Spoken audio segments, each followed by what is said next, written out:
السلام عليكم ورحمة الله تعالى وبركاته.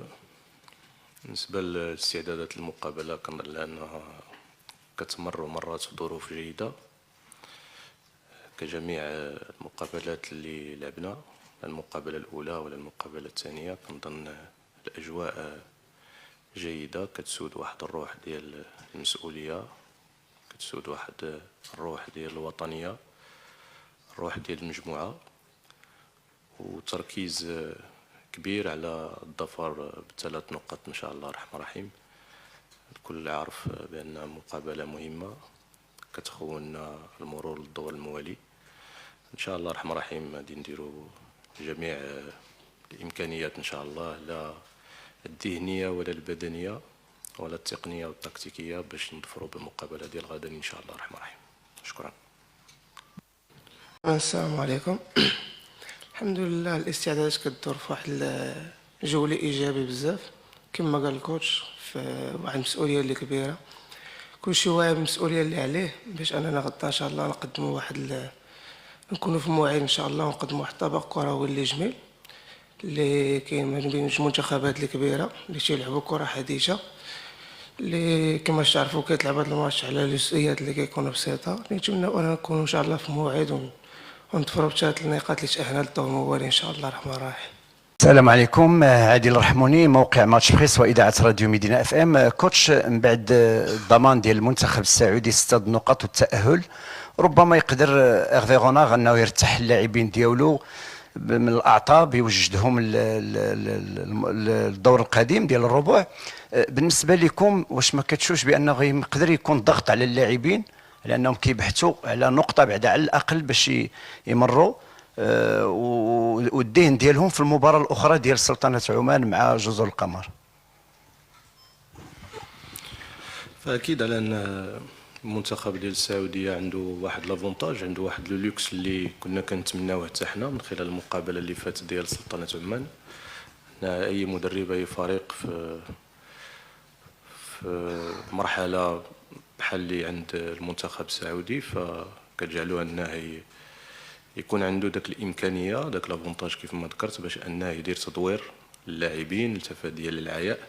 فهذا لافونتاج اللي عند السعوديه بكل صراحه كيف ما ذكرتوا. يمكن لهم انهم يستغلوه كيف ما يمكن لهم انهم ما يستغلوش، هذا كيبقى اختيار ديال المدرب ديالهم، كلها وجهه النظر ديالو، كلها وكيفاش كيشوف لا جيستيون ديال باقي المقابلات اللي جايين.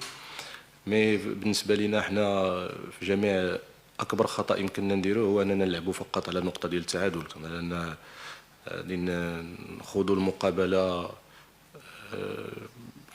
بطريقه اللي كتخولنا باش نفوزوا بالمقابله.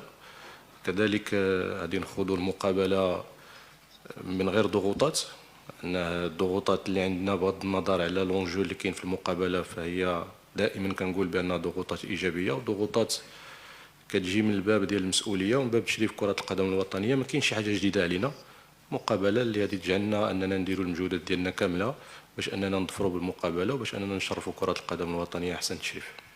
يعني في لي دو بروميي ماتش شفنا بان كانت واحد شويه ديال لا كوهيزيون في لو جروب، كان خاصهم الوقت باش يولفوا على بعضياتهم في هاد لا كومبيتيسيون هادي.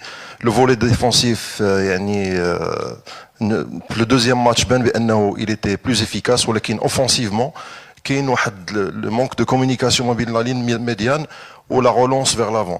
واش خدمتوا على هاد الفولي هذا بوغ لو بروشان ماتش ضد السعوديه؟ شكرا على السؤال ديالك. على ان احنا بالنسبه للهجوم او الخطوط بثلاثه بهم الى صح التعبير، على ان ما عندناش للاسف ما عندناش اللي تمتعوا به الفرق او الخصوم اللي لعبنا بهم، بما فيهم المقابله ديال الغد.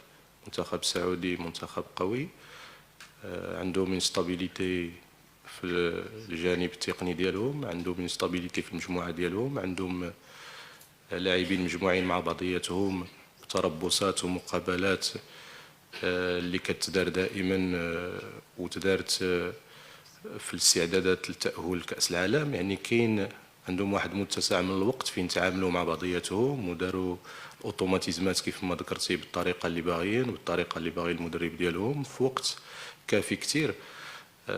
احنا ما عندناش هذا للاسف، ما عندناش هذا لافونتاج هذا. عندنا لاعبين يعني في اول مقابله، كاين لاعبين اللي لعبوا اول مقابله بعضياتهم يعني بكل صراحه، رغم اننا درنا حقيقه درنا جوج ديال لي كونسونطراسيون، لاني كانوا دي كونسونطراسيون بواحد لوبجيكتيف يعني اللي حاولنا اننا نتعرفوا بعد على اللاعبين، حاولنا نديروا دي كونسونطراسيون باش اكيد اننا دوزنا اشياء من الناحيه التقنيه والتكتيكيه، لكن كذلك كان عندنا الاختيارات اللي خصنا نديرو، يعني التعرف على اللاعبين من الناحيه الذهنيه، هاد اللاعب اللي باغيين من الناحيه الذهنيه في اللاعبين ديالنا، اللي باغيين من الناحيه في القلب ديال اللاعبين ديالنا، اللي باغيين من الناحيه ديال الشخصيه ديال اللاعبين ديالنا، واللي باغيين من الناحيه ديال سور لو بلون بيورمون تكنيكو تاكتيك من اللاعبين ديالنا.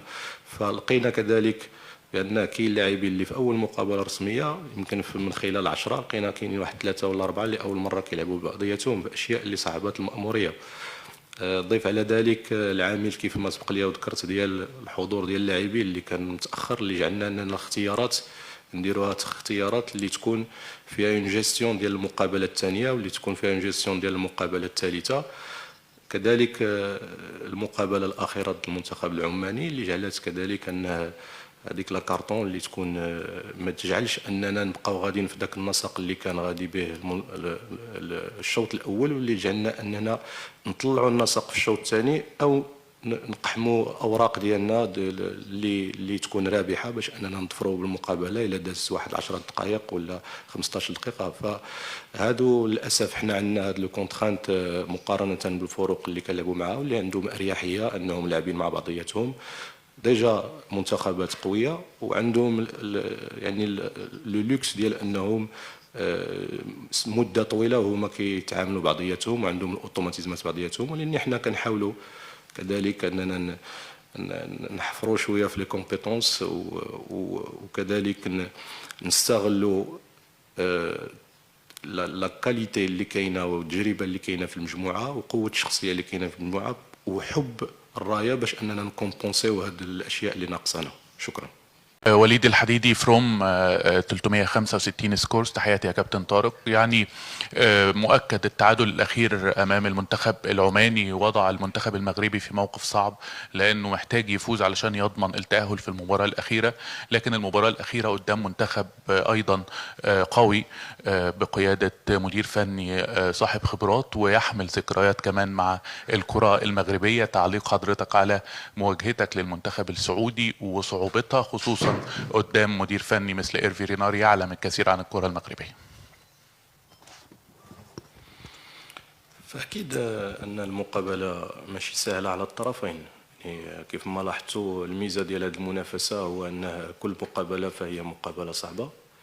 احنا من بين الخاصيات اللي عندنا ومن بين الخاصيات اللي عندي أنا شخصيا وأنني كنحترم جميع الخصوم أو جميع المنافسين، أفضل مصطلح أفضل،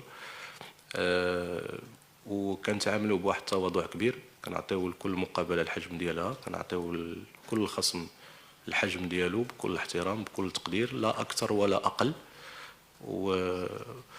وكنعرفوا بان اي مقابله بغات تربح فهي خصها كتربح بان ايطا ديسبري بان اتيتود، كتربح بالروح.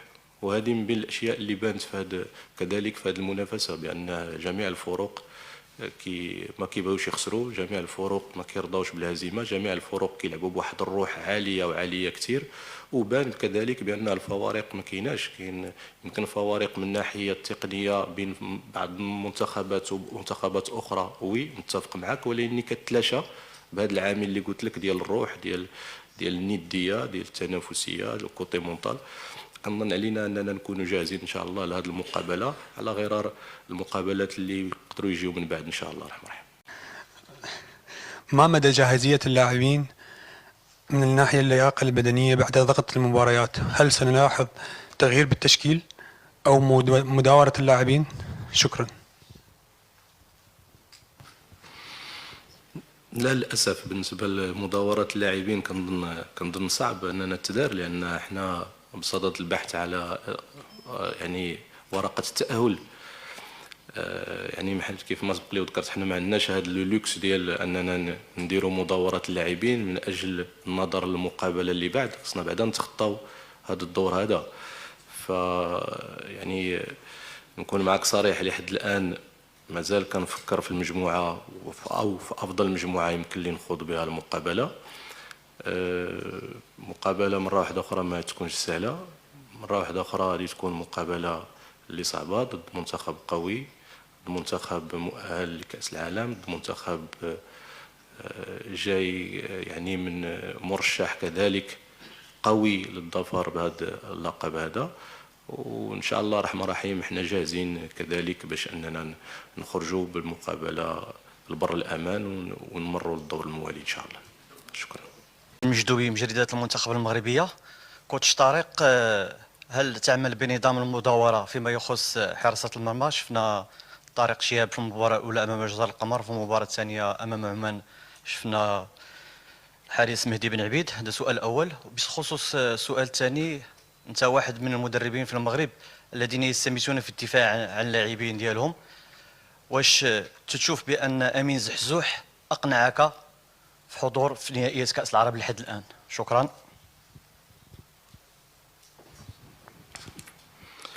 اولا كنشكرك كذلك على هذا السؤال، لان كاين بعض الاسئله اللي كتكون مهمه، وحنا في هذا المكان في بعض الاحيان كيديونا المقابلات وتيوقع كثره اللغط والقيل والقال وما كتكونش الحقيقه واضحه. وحنا وانتوما مشكورين، لان من الباب ديال المسؤوليه الملقاه على العاتق ديالنا، لا حنا كجهاز فني ولا انتوما كصحفيين محترمين، وكن لكم كل احترام وكل تقدير، هو يعني اعطاء المعلومه للجمهور الكريم. فبالنسبه لكره القدم، بالنسبه للحارس، فانتم كتعرفوا بان عندنا الحارس شهاب، عندنا الحارس بن عبيد، وعندنا غنيمي. هاد الثلاث الحراس بالنسبه لنا كلهم مهمين. درت الاختيار لهم نظرا لاعتبارات كثيره. اما من خلال السؤال ديالك نبقاو الحديث على شهاب وعلى بن عبيد، فالمدرب من بعد فتره من الفترات قبل الدخول للمنافسه تيحدد الحارس رقم 1 والحارس رقم 2 والحارس رقم 3. الحارس رقم 1 اللي حددوه حبدو ربيه هو بن عبيد، والحارس رقم 2 هو شهاب. لكن لاحظتوا بان، وهنا نقول لك كان عندنا شويه ديال الشجاعه، يمكن الناس ما عارفينش هذه الامور، مي كان عندنا شويه الشجاعه في المقابله الاولى. حنا خايدين المقابله الاولى في كاس العرب، وكانت عندنا الشجاعه اننا اللاعبين اللي جاوا متاخرين بما فيهم بن عبيد ناخذوا القرار اننا ما نخوضوش بهم المقابله الاولى، تفاديا لماذا؟ مره اخرى تفاديا للاعطاب، تفاديا للعياء، اون فاسون دو جيري لو جروب بوغ المقابله الثانيه والثالثه، مع العلم ان مدرب اخر يقول لك انا نرمي بالاوراق ديالي كامله في المقابله الاولى كيهموني 3 نقاط. لكن الحمد لله حنا كانت عندنا من الشجاعه باش اننا نثيقوا في نفوسنا ونثيقوا في اللاعبين اللي غادي يبداو كذلك، باننا رغم اننا غادي نديروا هذا لو شوا، هذا الاختيارات ديال الكرتي ما نلعبوش، الاختيارات ما نلعبوش ولو دقيقه، الاختيارات ديال بن طريق ما نلعبوش ولو دقيقه، الاختيارات ديال حمد الله وديال سعدان نعطيهم بعض الدقائق، الاختيار ديال الحارس ما عندوش علاقه بالعياء او يمكن له التبليس، الحارس اقل هذا لو ريسك هذا، ولكن تفاديا مع السفر مع لا كونسونطراسيون كذلك ثقتنا في شهاب جعلتنا اننا نديروا هذا الاختيار رغم ان الحارس رقم 1، نديروا الاختيار للمقابله الاولى. وهذا الشيء كان فيه لي حديث مع الحارس وكانت الامور واضحه. فكنشكرك على هذا السؤال باش انه يتوضح.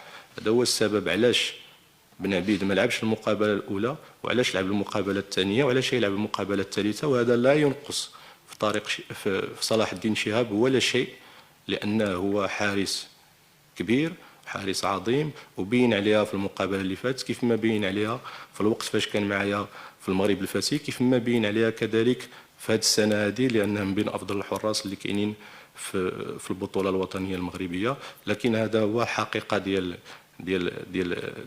النقطه ديال الحراس. شكرا. مهدي عبد الله، دوري غير من القناه السعوديه.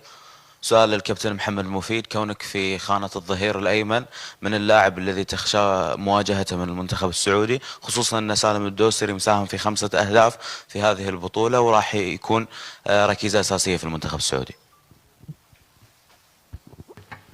شكرا على السؤال ديالك. نقدر نقول لك ما كنخشى حتى شي لاعب، كنخافو من حتى شي واحد. اللي غيكون في الكوطي ديالنا غنديرو الخدمه ديالنا كوم يلفو، وغادي نخرجوا باقل الاضرار ان شاء الله الرحمن الرحيم، وغنديو لي 3 بوا باش نتاهلوا للدور الموالي ان شاء الله الرحمن الرحيم.